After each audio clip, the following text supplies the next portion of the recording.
17 जून 2026 को America Iran के बीच हुआ युद्ध समझौता एक्सपायरी डेट के करीब है। कुल जमा 96 घंटे ही बचे हैं। 60 दिन की मोहलत खत्म होने वाली है। तो अब क्या होगा? ईरान क्या शांत रह पाएगा? क्या ट्रंप ईरान की शर्तें सह पाएंगे?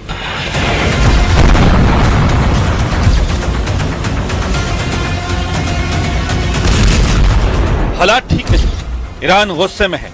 ईरान दुश्मनों को घर में घुसकर मारने का मन बना चुका है, क्योंकि इस वक्त सब कुछ ईरान के हक में है। ईरान के पास मिसाइलों की कोई कमी नहीं। ईरान के पास वॉर कमांडरों का जुनूनी ग्रुप है, जिन्होंने अब दुश्मन देशों के इलाके में तहलका मचाने का ऐलान कर दिया है।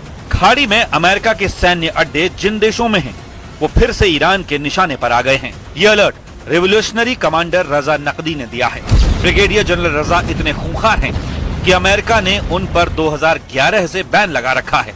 ऐसे कमांडर की वार्निंग को ट्रंप हल्के में नहीं लेने वाले।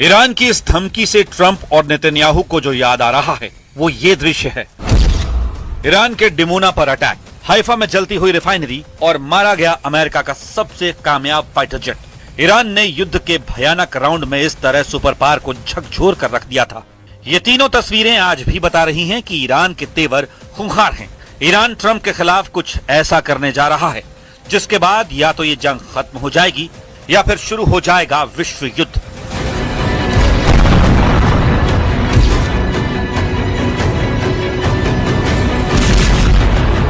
क्योंकि ईरान की रणनीति ट्रंप को शर्मिंदा करने की है, इतना ज्यादा कि वो होपलेस हो जाएं। नेटो समिट में तुर्की की उनकी विजिट ईरान के इसी प्लान का हिस्सा है, जहां ट्रंप ने ईरान के डर से अपना प्लेन बदल लिया था। जुलाई 2026 की इस कांड से अब पर्दा उठ गया है। ट्रंप ग्रेटर रिस्क लेने को तैयार नहीं है। ट्रंप को ईरान से बहुत डर लगने लगा है। ट्रंप ईरान की रेंज में आने से खौफ खा रहे हैं। सच में ईरान ने ट्रंप को ऐसे दिन दिखा दिए हैं जिसकी उन्होंने कल्पना नहीं की थी। दुनिया के सबसे ताकतवर लीडर को ईरान ने डर दिखा दिया है। ट्रंप की ये फियर स्टोरी वॉर का रुख पलट सकती है। क्या हुआ था तुर्की में? ट्रंप ने क्यों बदला था अपना एयरफोर्स 1 प्लेन? उनकी फजीहत कैसे कर रहा है ईरान? इसका पूरा ब्यौरा सामने आ गया है। खुद ट्रंप ने कई अहम खुलासे किए हैं। So I go by Secret Service and the military. They wanted me to go on a different flight, a different plane, equal safety, but they wanted me to do it, so I do it. I do what they say. Why did they want you to do that?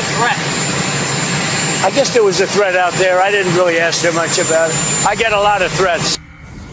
ये बात जुलाई में तुर्की में हुई NATO summit की है, जब Iran के पड़ोसी देश तुर्की की यात्रा पर पहुंचे ट्रंप ने अचानक अपना प्लेन बदल लिया था।